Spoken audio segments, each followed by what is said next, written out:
जगत में प्रत्येक व्यक्ति को किसी न किसी प्रकार की निर्बलता अवश्य प्राप्त होती है। जैसे कोई बहुत तेज़ दौड़ नहीं पाता, तो कोई बहुत भार नहीं उठा पाता, कोई असाध्य रोग से पीड़ित रहता है, तो कोई पढ़े हुए पाठों को याद नहीं रख पाता। ऐसे अनेकों उदाहरण और भी हैं। यहाँ कोई ऐसा प्राणी नहीं जिसे सब कुछ प्राप्त हो, पर हम अपनी निर्बलता पर ही ध्यान देते हैं और उस एक निर्बलता को जीवन का केंद्र मानकर जीते हैं, और इसी कारण हमेशा हमारा हृदय दुख और असंतोष से भरा रहता है।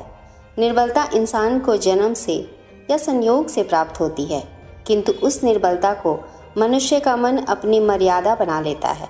पर कुछ लोग ऐसे भी होते हैं जो अपनी मेहनत और प्रयास से उस निर्बलता को पराजित कर देते हैं। क्या अंतर है उसमें और अन्य व्यक्तियों में? सीधा सा उत्तर है इसका, जो व्यक्ति निर्बलता से पराजित नहीं होता, जो मेहनत करने, जोखिम उठाने का साहस रखता है, वो निर्बलता को पार कर जाता है।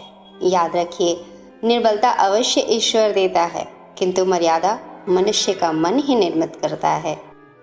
कभी कभी कोई घटना मनुष्य की सारी योजनाओं को तोड़ देती है और मनुष्य उस आघात को अपने जीवन का केंद्र मान लेता है।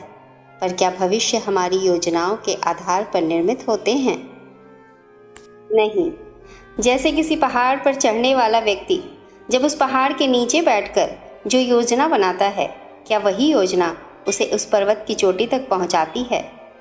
वास्तव में वो जैसे जैसे ऊपर चढ़ता है, वैसे वैसे उसे नई नई चुनौतियाँ, नई नई कठिनाइयाँ, नई बाधाएं मिलती हैं। हर कदम पर उसे अपनी योजनाओं को बदलना पड़ता है, कहीं पुरानी योजना उसे खाई में न धकेल दे।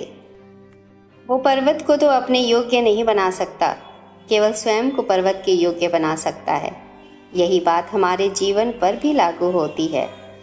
जो मनुष्य जीवन में किसी एक चुनौती को, एक बाधा को अपने जीवन का केंद्र मानकर अपने जीवन की गति को ही रोक देता है, वो अपने जीवन में सफल नहीं बन पाता, ना ही सुख और शांति प्राप्त कर पाता है। याद रखिए, जीवन को अपने योग्य बनाने के बदले स्वयं अपने को जीवन की योग्य बनाना ही सफलता और सुख का एकमात्र मार्ग है। जीवन का हर क्षण निर्णय का क्षण होता है।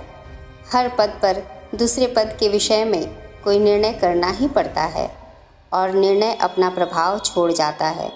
आज किए गए निर्णय भविष्य में सुख या दुख निर्मित करते हैं, न केवल अपने लिए बल्कि अपने परिवार के लिए, आने वाली पीढ़ियों के लिए भी।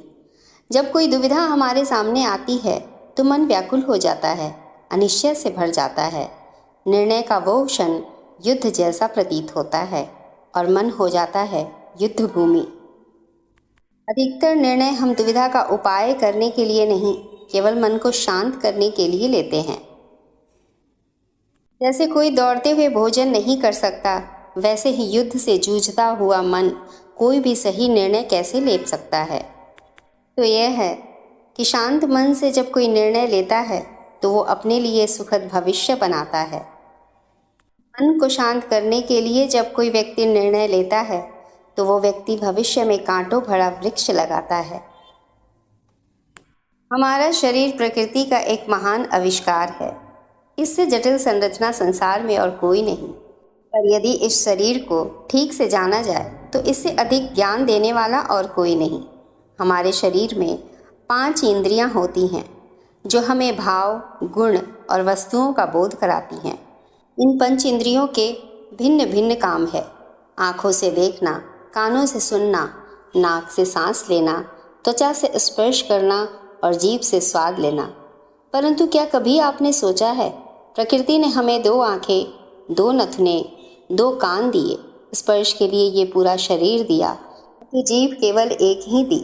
ऐसा क्यों?